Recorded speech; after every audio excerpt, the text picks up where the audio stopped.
నమస్తే, welcome to Ayushman భవ. మెత్తని డిస్క్లు, డీజనరేషన్, నవీన ఆయుర్వేద వైద్యం. Shri Guru ఆయుకేర్ pharma ఆయుకేర్ hospitals, Hyderabad, Visakhapatnam. 14 తరాల వైద్య వారసులు, వైద్యరత్న డాక్టర్ బుక్కా మహేష్ బాబు గారు, ఎండి ఆయుర్వేదం. ప్రకృతిలో సహజ సిద్ధమైన గాలి, నీరు, నేల, అగ్ని, వాయువు, ప్రకృతి సహజ సిద్ధమైన అందాలు, అందులో సహజంగా దొరికే వనమూలికలు, సహజ సిద్ధంగా దొరికే పరిశుభ్రపరిచిన ఖనిజాలు, వాటితో చేసే చికిత్సలే ఆయుర్వేద వైద్యం. అనాదిగా కొన్ని వేల సంవత్సరాల నుంచి అద్భుతమైన చేర్పులు, మార్పులతో నిరంతరం పారే నదిలా నేటికి అనుభవంలో ఉంది ఆయుర్వేదం. సరికొత్త విషయాలతో మన ముందుకు వచ్చే డాక్టర్ బుక్కా మహేష్ బాబు గారు మనతో పాటు ఉన్నారు. మరి వారిని అడిగి మన వివరాలు తెలుసుకుందాం.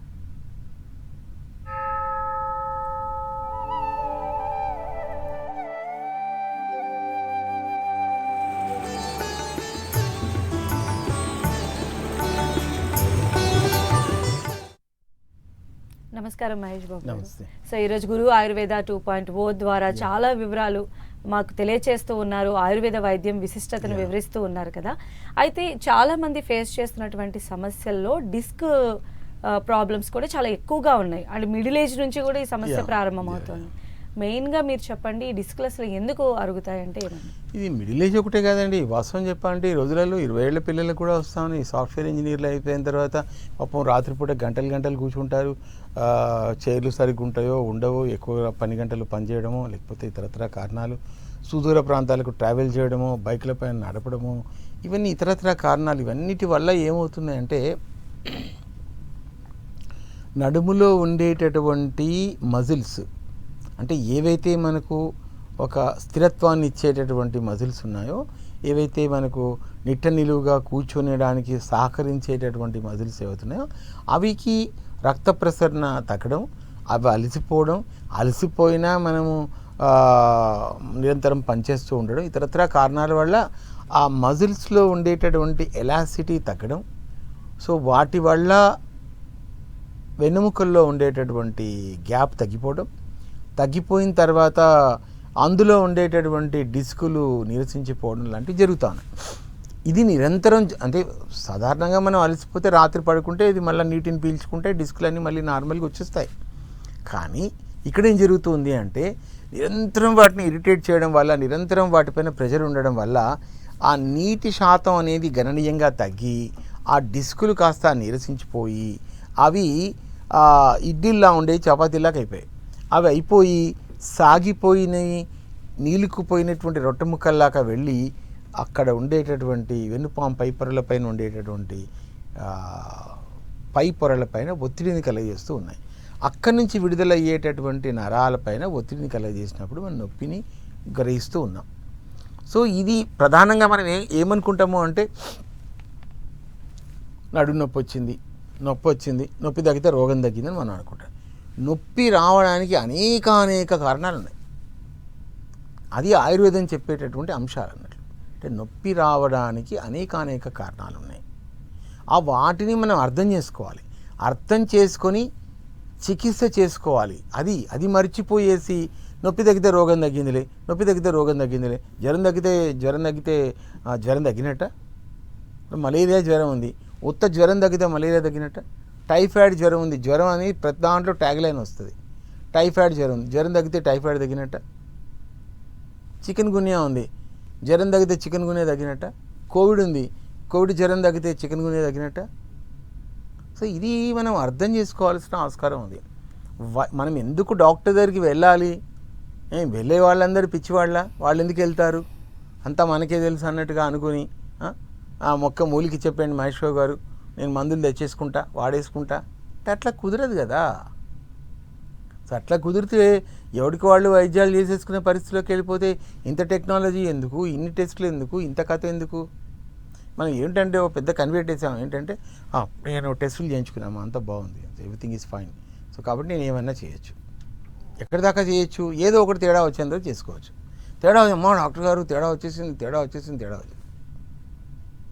అంతే తప్ప జీవన శైలిని ఎట్లా మనం అదుపులో పెట్టుకోవాలి, మనం ఏ రకంగా ఉండాలి అనేది చెప్పేదే ఆయుర్వేద వైద్యులు అన్నట్లు. సో కాబట్టి ముఖ్యంగా ఈ డీజనరేటెడ్ డిస్కులు అనేటటువంటివి పిన్న వయస్కుల వాళ్ళల్లో కూడా వస్తున్నాయి. కాబట్టి ఇట్లాంటివి కొంచెం ఉన్నప్పుడే వ్యాధి నిర్ధారణ చేసుకొని చూసుకున్నట్లయితే తొందరగా నడుము నొప్పిని తగ్గించుకోవడం ఆస్కారం ఉంది. అయితే మీరు చెప్పిన లక్షణాలు కనిపిస్తాయంటారా? ఈ డిస్క్ ప్రాబ్లం వల్ల ఇంకా ఇతర లక్షణాలు ఏమైనా ఉంటాయంట?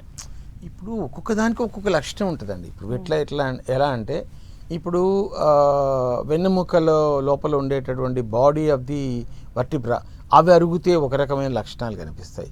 డిస్కులు డీజనరేట్ అవుతే ఒక రకమైన లక్షణాలు ఉంటాయి.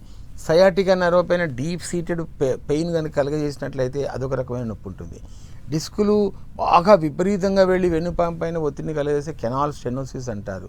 తర్వాత ఎముకల యొక్క వెనుక భాగాల్లో ఒకసారి ఫ్రాక్చర్స్ ఉంటాయి, ఇంట్రాఆర్టికులరిస్ ఫ్రాక్చర్ అంటారు. తర్వాత కార్డ్ కంప్రెషన్ అంటారు, సర్వైకల్ లంబార్ ఏరియాలో ఒకసారి యాక్సిడెంట్ అయినప్పుడు అవుతుంది. సో ఇట్లా అనేకమైనటువంటి సమస్యలతో ఉంటుంది అన్నట్లు. కాబట్టి అది మనం ఎంఆర్ఐ తీయించుకోవాలి, ఎక్స్రే తీయించుకోవాలి. ఇంకా ఏమైనా కనెక్టివ్ టిష్యూ డిజార్డర్స్ లాంటివి ఏమైనా ఉన్నాయా వాటిని కూడా అండర్లైన్ ఫ్యాక్టర్స్ని చూసుకోవాలి. ఇట్లాంటివన్నీ చూసుకొని నిర్ధారణకు వచ్చినప్పుడే మనము స్పష్టంగా ఇది దీనివల్ల వచ్చిందని చెప్పగలం. కాబట్టి ఇన్ జనరల్గా అది డీజనరేటివ్ డిస్క్ డిసీజ్ కానివ్వండి, ఆస్టియోపోరోసిస్ కానివ్వండి, ఆస్టియోపీనియా కానివ్వండి, కెనాల్ స్టెనోసిస్ కానీ ఏ ఉన్నా కానీ సివియర్ బ్యాకేక్ వస్తుంది, కాళ్ళల్లో తిమ్మిర్లు వస్తాయి, బలహీనంగా నడుస్తాము, నడక ఇబ్బందికరంగా ఉంటుంది. ఈ లక్షణాలు మనకు మైల్డ్గా కనిపిస్తాయి. అయితే ఈ ప్రాబ్లంతో సఫర్ అవుతున్నా కూడా ఒక కన్జర్వేటివ్ మైండ్ సెట్లోకి ప్రజలు వెళ్ళిపోయారు.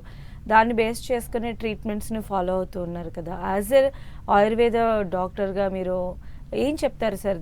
ఈ పరిణామాన్ని ఎలా అర్థం చేసుకోవాలంటారు? ఇప్పుడు ఏంటంటే ఒకప్పుడు మనం 90 నుంచి 2000 దాకా నా ప్రాక్టీస్ తీసుకుంటే అసలు అప్పట్లో ఆయుర్వేదం డాక్టర్ ఎందుకు అసలు ఏమిటి వీడి అవసరం ఏముంది అన్నట్టుగా చూసేవాళ్ళు.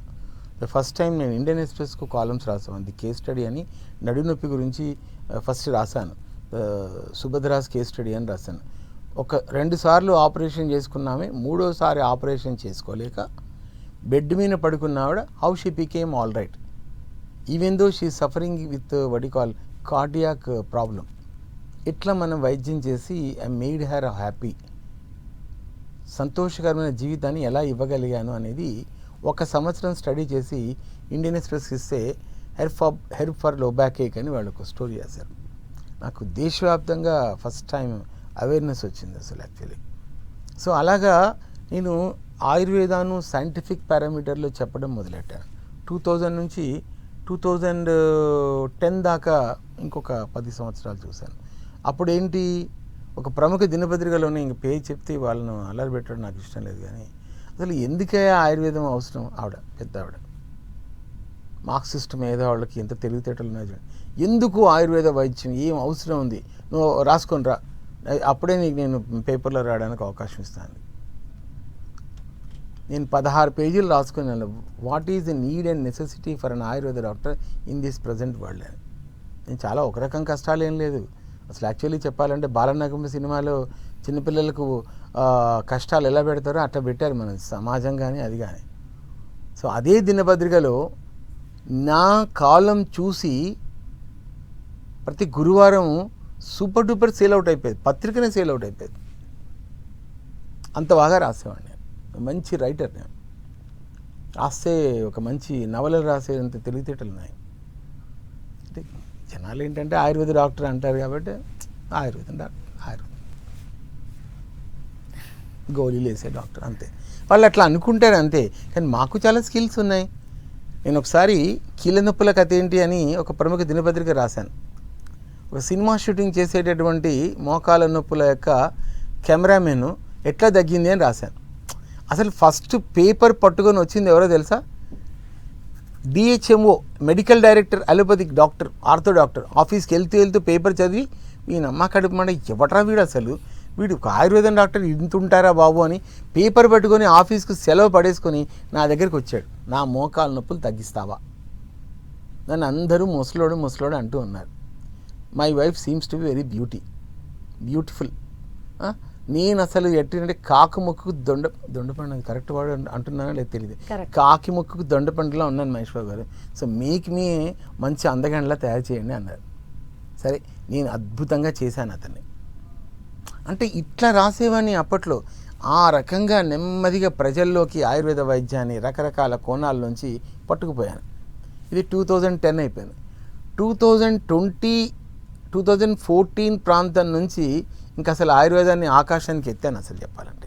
ఇంకా సివిఆర్ హెల్త్, సివిఆర్ హోమ్లో అయితే ఎక్కడికి వెళ్ళిపోయింది. ఇంకా టీవీ 9లో అయితే నేను అసలు సుపరిచితం అసలు. సో నన్ను అందరూ చాలా కాస్ట్లీ డాక్టర్ అని అంటారు, కానీ నేను అంత కాస్ట్లీ ఏం కాదు అసలు. జనాలు అట్లా అనుకుంటారు అసలు, అంతే. మరి ఏం చేస్తాం, లాస్ట్ అవర్లో వస్తే రోగం తగ్గారంట. రోగం తగ్గడానికి మంచి మంచి ఆయుధాలు తీయాల్సి వస్తుంది కదా, చెప్పండి. సో కాబట్టి నేను చెప్పేది ఏమిటి అంటే, రోగాన్ని మొదలుపెట్టుకునే స్థాయిలో ఆయుర్వేదానికి వస్తే తగ్గుతుంది, కానీ ఖర్చు అవుతుంది.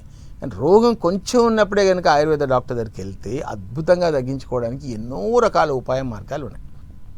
కానీ 30 సంవత్సరాల సుదీర్ఘమైన అనుభవంతో నేను చెప్తుంటే ఇంత చెప్పినా చివరి దశలోనే పేషెంట్లు వస్తారు, కానీ ముందస్తుగా రానే రాదు. మళ్ళీ పాశుపతాస్త్రాలు, వారణాస్త్రాలు, ఆగ్నేయాస్త్రాలు తీయాల్సి వస్తుంది. ఏం చేస్తాను చెప్పండి. అయితే సార్, ఈ పర్టికులర్ ప్రాబ్లమ్కి సంబంధించి మీరు ఫేస్ చేసినటువంటి కేస్ స్టడీస్ ఉంటాయి కదా, వాటిని ఎక్స్ప్లెయిన్ చేస్తారా? ఆయుర్వేదంలో ఎలాంటి బెస్ట్ రిజల్ట్స్ ఉంటాయి అనే దానికి ఆ కేస్ స్టడీసే ఎగ్జాంపుల్స్ కదా. ఇక్కడ చెప్తే కొంచెం కష్టమైన విషయాలు చాలా ఉంటాయండి. నిజాలన్నీ బయటకు వచ్చేస్తాయండి. నిజాలు చెప్పడం నాకు కూడా ఇష్టం లేదు. ఒక అమ్మాయికి ఆల్మోస్ట్ ఆల్ ఏంటి అంటే cervical card compression C3, C4. ఆమెకి ఈ చెయ్యి పనిచేయట్లేదు. అంటే పనిచేయట్లేదు అంటే చచ్చుబడినట్టుగా అయిపోయింది.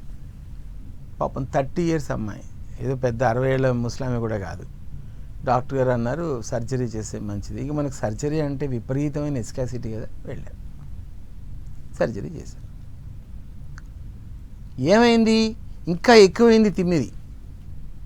డాక్టర్ దగ్గరికి వెళ్తే అన్నాడు, చూడమ్మా నేను చేసిన సర్జరీ బ్రహ్మాండంగా చేశాను, ఈ చేతికి ఇలాంటి తిమ్మిరి రాకుండా ఉండడం కోసం చేశాను అన్నాడు. వినడానికి చాలా బాగుంది, కానీ ఏమైంది, సేమ్ అట్లనే ఉంది. ఆ అమ్మాయి నా దగ్గరికి వస్తే 6 monthsలో ఆయుర్వేద వైద్యం చేసి I made her all right. ఆమె రికార్డ్స్ కూడా నా దగ్గర ఉన్నాయి. నేను లైవ్లో వచ్చినప్పుడు నేను ఖచ్చితంగా చూపిస్తాను. ఇది ఓకే. అయితే తమాషా విషయం ఏంటి అంటే, ఆ అమ్మాయిని తీసుకొచ్చిన ఆయన మొగుడు వస్తాడు. మొగుడు వచ్చి బయట కూర్చుండే తప్ప లోపలికి రాడు. అంటే ఈ డోంట్ వాంట్ టు సీ అని ఆయుర్వేద డాక్టర్. వాడికి ఇష్టం లేదండి ఆయుర్వేద డాక్టర్. ఇంక చెప్పండి ప్రేక్షకులు, ఇట్లా ఎంత కాంట్రాస్ట్ ఉంటుందో చూడండి. ఆయుర్వేద డాక్టర్ ఏంటి ఇంత మంచి వైద్యం చేస్తే, అయ్యో నా వైఫ్కి అంత మంచి వైద్యం చేశావు, నా వైఫ్ సంతోషంగా ఉండడం నాకు ఆనందాన్ని ఇస్తుంది మహేష్ బాబు గారు అని రావాలి కదా. ఓ పువ్వో పుష్పమో ఓ పండో పొలమాడ పెట్టి నమస్కారం పెడితే మన సొమ్ము ఏమైనా పోతుందా చెప్పండి, లేదు కదా. ఇది ఒక కాంట్రాస్ట్. రెండో కాంట్రాస్ట్ మళ్ళీ ఇంకోటి చెప్తాను. ఒకసారి ఏమైంది, లిస్థసిస్ వచ్చింది. లిస్థసిస్, స్పాండిలోలిస్థసిస్ L5 గ్రేడ్ 5, L5 దగ్గర L5/S1 గ్రేడ్ 5. గ్రేడ్ 5 అంటే ఆల్మోస్ట్ ఆల్ శాక్రం ఈ లెవెల్కి వెళ్ళిపోయింది. ఏంట్రా బాబు అంటే, అప్పుడెప్పుడో తుంగభద్రలో వరదలు వచ్చినప్పుడు ఆవిడ మంచినీళ్ళ కోసం నీళ్లు చేదడానికి వెళ్ళి ఆ బిందె ఏదో తెగి పడిపోయిందంటే పాపం నడుము కట్టుమని పట్టుకుంది. ఇంకా ఆమె బాధ వర్ణనాతీతం, నిద్ర లేదు, ఏమీ లేదు, ఏమో పిచ్చిదానిలాగా అయిపోయింది. వాళ్ళ పాప ఇంజనీరింగ్ చేస్తాం. ఆ రిపోర్ట్లు తీసుకొని నా దగ్గరికి వచ్చింది. నేను కష్టపడి చేసి ఒక 2 సంవత్సరాలు వైద్యం చేశాను. She became absolutely normal. Grade 5 listhesis అనేది నార్మల్ అయిపోయింది. అయితే ఒకరోజు ఆ పాప ఎప్పుడు వాళ్ళ మదర్ కోసం అమ్మాయి వచ్చేది, మాట్లాడిచ్చేది, వీడియో కాల్ చేసి అది ఇచ్చేది. ఏందన్నా మీ నాన్నగారు లేరా అని. మరి నాన్నగారికి ఆయుర్వేదం అంటే నమ్మకం లేదు సార్. ఇందాక చెప్పిన కేసులేమో బయట కూర్చుంటాడు కానీ డాక్టర్ మొహం చూడడు, వీడైతే డాక్టర్ని కలవడం కూడా కలవడు. రెండో కాంట్రాస్ట్. మరి అంత అద్భుతంగా వైద్యం చేసినందుకు మళ్ళీ ఒక పువ్వో పత్రమో ఆడ పెట్టేసి థ్యాంక్ యూ సార్ అని చెప్పింది కూడా లేదు. మళ్ళీ 2, 3 నరసింహాచారి గారని ఆయన సర్వైకల్ కార్డ్ కంప్రెషన్ మెడలో, నాకంతా చిన్న చిన్న కేసులు ఏం రావు, పెద్ద పెద్ద కేసులు వస్తాయి. ఆయన ఎక్కడో అనంతపూర్ నుంచి వస్తాడు. ఆయన అందరూ చుట్టుపక్కల వాళ్ళందరూ అంటారు, ఎందుకురా బాబు అంత దూరం పోతావు, నీకు డబ్బులు ఎక్కువయ్యా, పైసలన్నీ బోర్ల బొక్కలు పోసేస్తున్నావు, అది ఇది అనుకుంటూ వాడిని బుర్ర తినేస్తూ ఉంటారు. చుట్టుపక్కల వాళ్ళందరూ ఈసించుకుంటారు, పిచ్చోడు ఏంటో ఇంకా ఆయుర్వేదం మందులు వాడతాడు. మంచి ఆయుర్వేదం అలోపతి డాక్టర్ పదనైన కత్తులు ఉంటాయి, నెమ్మది అట్లా కోసేస్తాడు, నీట్గా కోస్తాడు. అంటే మాంసం కొట్టేవాడు నీట్గా మాంసం ఎట్లా తీస్తాడో అట్లా తీస్తాడు. ఆడ పోయి ఇంగ్లీష్ డాక్టర్ దగ్గర మంచిగా కోయించుకోవాలి, మెత్తని కత్తులు ఉంటే అక్కడ కోయించుకోవాలి. కానీ ఈడేమో ఆయుర్వేదం డాక్టర్ దగ్గరికి వెళ్తాడేంటమ్మా అని ఒకటే గోల. ఎప్పుడు చూసినా ఫోన్ చేస్తారు, ఏం సార్ తగ్గుతుందా సార్, అందరూ ఇలా అంటున్నారు సార్, అలా అంటున్నారు సార్. వాము అసలు 6 నెలలు నా బుర్ర తినేసారు అనుకోండి. కాకపోతే మందులు వాడుతున్నాడు కాబట్టి నా క్లయింట్ కాబట్టి నేను ఎంతో ఆదరంతో, అలా కాదు రాజా, ఇలా అమ్మా ఇలా అమ్మా అలా ఇలా ఇలా చెప్పి. ఇప్పుడు ఏమయ్యా ఏముంటుంది పక్కన వాళ్ళు ఏం మాట్లాడినా నేను పట్టించుకోను కదా సార్, ఇప్పుడు నన్ను అన్న వాళ్ళందరూ మొహం చాటేసుకుని వెళ్ళిపోతారు సార్, నేను బాగుపడ్డా కదా సార్ అని. అర్థమవుతుందా? సో ఇలా ఇంకో కేసులో ఏంటి అంటే పాపం వాడికి కాలు పడిపోయాయి. ఆవులు కాసుకుంటాడు, గోవులు కాసుకుంటాడు, నరసరావుపేట దగ్గర కాలు పడిపోయాయి. క్రమంగా ఆ 2 కాళ్ళు పని చేయకుండా పోయి వీడికే పరిమితమయ్యాడు. గుంటూరులో, విజయవాడలో అందరు డాక్టర్లు అయిపోయారు, మొత్తం అయిపోయారు. ఇంకా చివరికి తెలిసేశారు, నీ కాళ్ళు రావు, ఇంతే, నీ బతుకు ఏవి కాదు అని చెప్పేశారు. Progressive nerve disease, PND. So ఒకరోజు TV9లో నా షో చేస్తుంటే, అరే ఈ డాక్టర్ ఏదో విచిత్రంగా మాట్లాడుతున్నా, అనుభవాలు బాగా చెప్తున్నాడు, ఒకసారి పోదాం అయితే అయింది కదా అని. అప్పటికే 5 లక్షలు అప్పయింది. అయినా కూడా పొలం అమ్మేసుకున్నా కూడా వాడు బ్రతకడు చస్తాడని చెప్పని పొలం లాగేసుకున్నారు అందరూ, అప్పు ఇచ్చిన వాళ్ళు. చివరిగా కారు వేసుకుని నా దగ్గరికి వచ్చాడు. లాస్ట్ నేను చెప్తున్నా, ఎప్పుడు లాస్ట్ అవర్లో వస్తారని వచ్చాడు. వైద్యం చేసిన తర్వాత ఒక 6 months తర్వాత ఈ బికేమ్ అబ్సల్యూట్లీ నార్మల్, ఇప్పటికి బతికే ఉన్నాడు. వాడి కోసం చుట్టుపక్కల గ్రామాల వాళ్ళు తండోపతండాలుగా చూనికి వచ్చి, ఎట్లా అయిందిరా బాబు ఈ రకంగా ఎట్లా తగ్గింది. ఓకే, పైగా ఆయుర్వేద మందులు వాడిన తర్వాత 15 సంవత్సరాల తర్వాత వాడికి పిల్లలు కలిగారు. ఇది ఒక బోనంజా అన్నట్లు. అసలు చచ్చేవాడు బ్రతికాడు, తర్వాత మళ్ళీ బోనంజా అంటే 15 సంవత్సరాల తర్వాత ఈ ముఖ్యంగా వాడి వీర్య కణాలు పెరిగి మళ్ళీ వాడికి పిల్లలు అయ్యారు. ఎంత అద్భుతం చూడండి. సో ఒకటి పట్టుకుంటే 2 దొరికాయి అన్నట్లు అద్భుతంగా. వాడి పిల్లవాడిని ఆశీర్వచనం తీసుకోవడానికి నా దగ్గరికి వచ్చారు. వాడు దాదాపు ఒక 100 మంది పేషెంట్లను పంపించుంటాడు. అంటే ఇట్లా చెప్తే ఎంత కాంట్రాస్ట్లు అంటే భయంకరమైన కాంట్రాస్ట్లు అండి. ఒక ఆయుర్వేద డాక్టర్కు చాలా విశిష్టమైనటువంటి అనుభవం ఉంది. ప్రజలే ఇక్కడ ఆల్మోస్ట్ వాళ్ళు నీచంగా మాట్లాడి వాళ్ళే చులకనైపోతున్నారు తప్ప, ఇప్పుడు చూడు నేను చెప్పిన వాళ్ళలో 2-3 ఎట్లా చులకనైపోయారు. ఎవడైనా వైద్యం చేస్తారే పాపం, వాడు సర్జరీ లేకుండా సర్జరీ చేసినా తగ్గని మహేష్ బాబు తగ్గించారంటే కనీసం పువ్వో పుష్పమో ఫలమో పండోడు పెట్టి దండమయ్య గారు అని అనడానికి కూడా నోరు రావట్లేదంటే ఎంత నీచంగా బతుకుతున్నో చూడండి. సో కాబట్టి నిజాన్ని అంగీకరించట్లేదు, అవాస్తవాన్ని అర్థం చేసుకోవడం లేదు. అది కెళ్ళకరా అంటే వెళ్తున్నాడు. ఇప్పుడు గణపతి బొడ్డులో ఏ లెటకరా బాబు తేలి కుడుతా అంటే కుట్టించుకుంటున్నాడు. అమ్మా ఎలా ఉందిరా, చల్లగా ఉందండి, చాలా బాగుందండి. తేలి కుట్టిందా, లేదు బొడ్డులో చాలా చల్లగా ఉందండి. వద్దురా బాబు అంటే అందరినీ కుట్టించుకుంటున్నారు. కుట్టించుకొని వచ్చి ఎలా ఉంది అంటే మండినా కూడా చల్లగా ఉంది అంటున్నారు. ఇంగ్లీష్ వైద్యాన్ని ఇప్పుడు ఈ మధ్య కోవిడ్ తర్వాతనే భయంకరంగా రిజెక్షన్ జరుగుతూ ఉందని ఇటీవల ఇంగ్లీష్ డాక్టర్లే ఒక వర్గం వ్యతిరేకించే ఒక స్ట్రాంగ్ ప్రొటెస్ట్ అనేది అక్కడ మొదలైంది. సో దీంతో కోవిడ్ ముందు వైద్యం, కోవిడ్ తర్వాత వైద్యం, జో జీతా వయి సికందర్ అన్న దాన్ని ఇప్పుడు అంగీకరిస్తున్నారు. అలానే మహేష్ బాబు గారు, ఈ డిస్క్ ప్రాబ్లమ్స్ ఫేస్ చేస్తున్న వాళ్ళకు కూడా మోస్ట్ ఆఫ్ ది అంటే కేసెస్కి సర్జరీనే సజెస్ట్ చేస్తూ ఉన్నారు. దీనిలో కూడా నిజంగా సర్జరీ మ్యాండేటరీనా? డిస్క్ ప్రాబ్లమ్స్ ఉన్న వాళ్ళకి ఆయుర్వేదంలో పరిష్కార మార్గమే లేదా? నేను 30 సంవత్సరాలు నా బ్రతుకు జీవితం అంతా, నా బ్రతుకు జట్కాబడినంతా దీమింకెళ్ళని నడిచింది కదండి. అసలు యాక్చువల్లీ సర్జరీ లేకుండా సర్జరీ అవసరం అనేటటువంటి చాలా కేసెస్లలో అద్భుతంగా బ్రతుకున్నారు. 20 సంవత్సరాలు 30 సంవత్సరాలు నేను 1990లో వైద్యం చేసిన పేషెంట్ ఇప్పుడు బతికే ఉన్నారు. నేను 2000లో చేసిన వాళ్ళు బ్రతికే ఉన్నారు. 2010 తర్వాత వాళ్ళు బతికే ఉన్నారు. 2020 వాళ్ళు కూడా చాలామంది బతికే ఉన్నారు. సో సర్జరీ అనేటటువంటిది జారిన డిస్కును కట్ చేస్తారు, కానీ ఇక్కడ జారిపోయిన డిస్కును మళ్ళీ స్వస్థానంలోకి వచ్చేటట్టు చేస్తారు అంతే. కాబట్టి సర్జరీ అవసరం లేకుండా అద్భుతంగా తగ్గించుకునేటటువంటి ఉపాయ మార్గాలు ఆయుర్వేదంలో కోకొల్లలుగా ఉన్నాయి. అందులో మాత్రం గురు ఐ కేర్ పేరెన్నిక కలిగిన ఒక సంస్థ అండి. సో మా దగ్గర మాత్రం సర్జరీ అవసరం లేకుండా అద్భుతంగా తగ్గించేటటువంటి ఉపాయ మార్గాలు కోకొల్లలు ఉన్నాయి.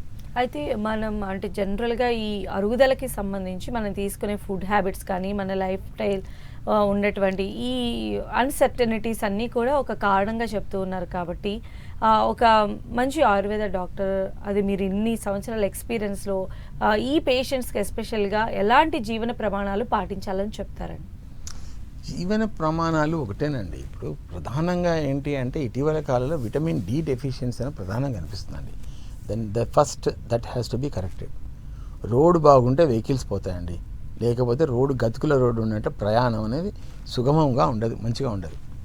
సో విటమిన్ డి డెఫిషియన్సీ అనేది పిన్నల్లో పెద్దల్లో కనిపిస్తుంది కాబట్టి పూర్వం రోజుల్లో ప్రధానంగా ఏంటి అంటే సన్లైట్కు ఎక్స్పోజ్ అయ్యే వాళ్ళము. ఈ రకమైన ఏసీ రూముల్లో ఉండేటటువంటి అలవాట్లు అనేటటువంటి ఇంత ముందు లేదు. ఆల్మోస్ట్ ఆల్ 1990 కన్నా ముందు ఇంత సివియర్గా లేదు. ఇప్పుడు మీరు గవర్నమెంట్ ఆఫీసులు చూసినా ఏసీతో నిండిపోయినాయి, ప్రైవేట్ ఆఫీసులు చూసినా అన్ని లగ్జరీ రూమ్స్ లాగా ఉంటున్నాయి. సో సన్లైట్కి ఎక్స్పోజ్ కాకపోవడం వల్ల విటమిన్ డి డెఫిషియన్సీ ఉంది. దానివల్ల కాల్షియం, ఫాస్ఫరస్ అబ్జర్వ్ అవ్వట్లేదు. మన తినే ఆహార పదార్థాల్లో ఇరిటబుల్ బౌల్ సిండ్రోమ్ ఉంది. తర్వాత తీసుకునే ఆహార పదార్థాలలో న్యూట్రియంట్స్ లోపం ఉంది. చాలా మందిలో చూస్తే బి కాంప్లెక్స్ డెఫిషియన్సీ ఉంది, విటమిన్ డి డెఫిషియన్సీ ఉంది. కాబట్టి డెఫిషియన్సీ లేకుండా చూసుకోవాల్సినటువంటి కరెక్షన్, ముఖ్యంగా ఫాస్ఫరస్, కాల్షియం అనేది సవ్యంగా ఉందా లేదా, విటమిన్ డి సవ్యంగా ఉందా లేదా చూసుకోవాలి. మినరల్ కంపోజిషన్ సరిగ్గా ఉందా లేదా అది కూడా చూసుకోవాలి. కాబట్టి కోవిడ్ తర్వాత జనాలు ఆహారం విషయంలో కేర్ తీసుకున్నారు, కానీ ఆ ఆహారంలో కూడా ప్రధానంగా ఏంటి అంటే న్యూట్రియంట్ విలువలు, జింకు కానీ, మెగ్నీషియం కానీ, ఇతరల సెలీనియం కానీ, మినరల్స్ కానీ ఇట్లాంటివన్నీ సమపాలలో ఉన్నాయా లేదా, నట్స్ కానీ, పళ్ళు కానీ ఇవన్నీ కూడా తీసుకోవాలి. ఇట్లాంటి కరెక్షన్స్ ప్రధానంగా ఏంటి అంటే ఒక న్యూట్రిషనల్ స్పెషలిస్ట్ దగ్గరికి వెళ్ళేదానికన్నా ఒక ఆయుర్వేదం డాక్టర్ దగ్గరికి వచ్చినట్లయితే నీకు దొరికే ఆహార వస్తువులతోనే ఎట్లా ఏ రకమైనటువంటి సంపూర్ణమైనటువంటి న్యూట్రిషనల్ బ్యాలెన్స్ సంపాదించుకోగలం, బోన్ హెల్త్ ఎట్లా కాపాడుకోవడం చెప్పగలరు. కాబట్టి మంచి అనుభవం ఉన్న ఆయుర్వేద వైద్యుని ఎంచుకొని వచ్చినట్లయితే అద్భుతంగా ఈ డీజనరేటెడ్ డిస్క్ను శుభ్రంగా తగ్గించుకోవచ్చు. మహేష్ బాబు గారు, అంటే చాలామంది ఈ సమస్యకి సంబంధించి సర్జరీ చేసుకున్నా వాళ్ళకి సెట్ అవ్వక ఇంకా సఫర్ అవుతూ ఉంటారు దీనికి సంబంధించి. అంటే మీ దగ్గరకు వచ్చే కేసెస్ అన్నీ కూడా లాస్ట్ మినిట్ కేసెస్, బట్ అందులో మీరు వండర్స్ క్రియేట్ చేస్తూ ఉన్నారు. ఒకవేళ సర్జరీ చేసుకున్నటువంటి పేషెంట్ కనుక మీ దగ్గరికి ఇంకా ప్రాబ్లమ్ సెట్ కాలేదు డాక్టర్ గారు అని వస్తే ఎలాంటి పరిష్కార మార్గాలు ఉంటాయి? బ్రహ్మాండమైన పరిష్కార మార్గాలండి. సో చాలా కేసెస్ చెప్పొచ్చండి. అసలు సర్జరీ చేసుకున్నా కూడా ఒక కేసు ఇలాగే అతను స్పోర్ట్స్ అథారిటీలో పనిచేస్తాడు.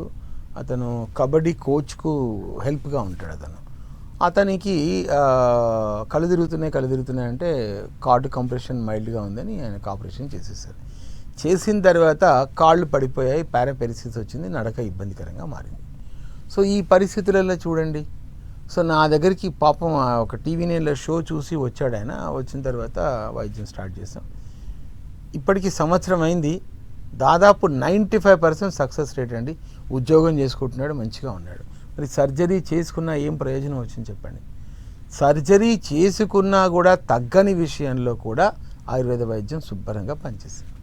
సో ప్రజలు ఈ విషయం అర్థం చేసుకోవాలి. సరే సర్జరీ ఎందుకు చేస్తున్నారో మనకు అర్థమే లేదు.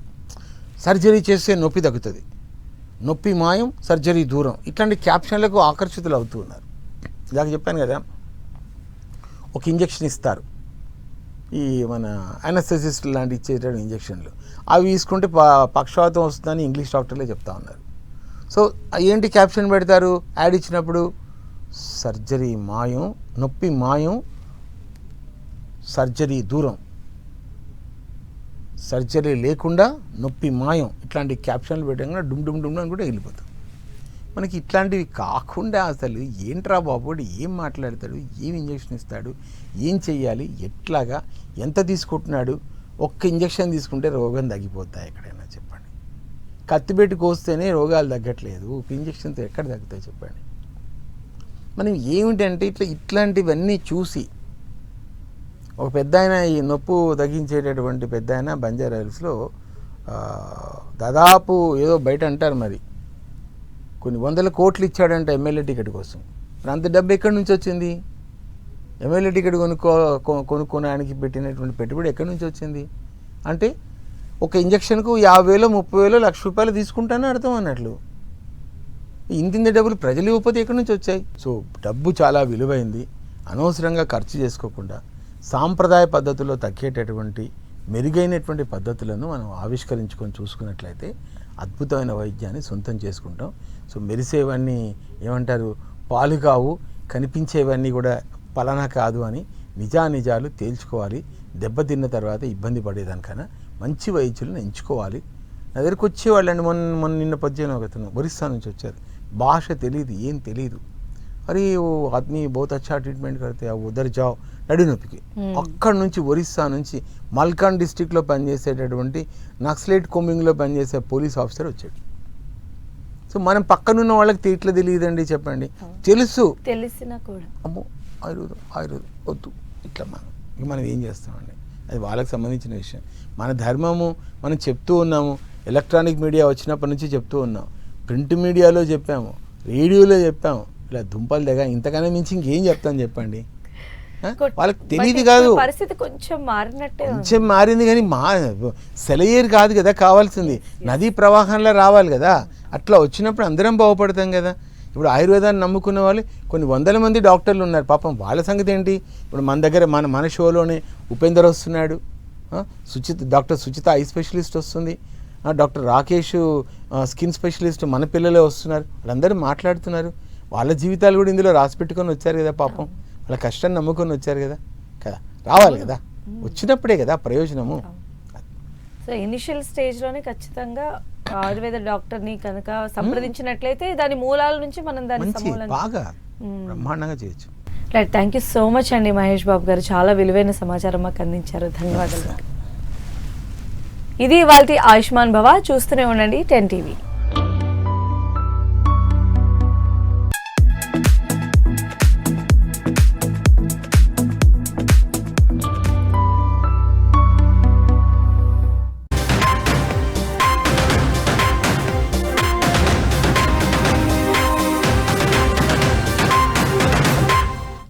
హెచ్ఐసిసిలో సీఎం రేవంత్ రెడ్డి మాట్లాడుతున్నారు. లైవ్లో చూద్దాం.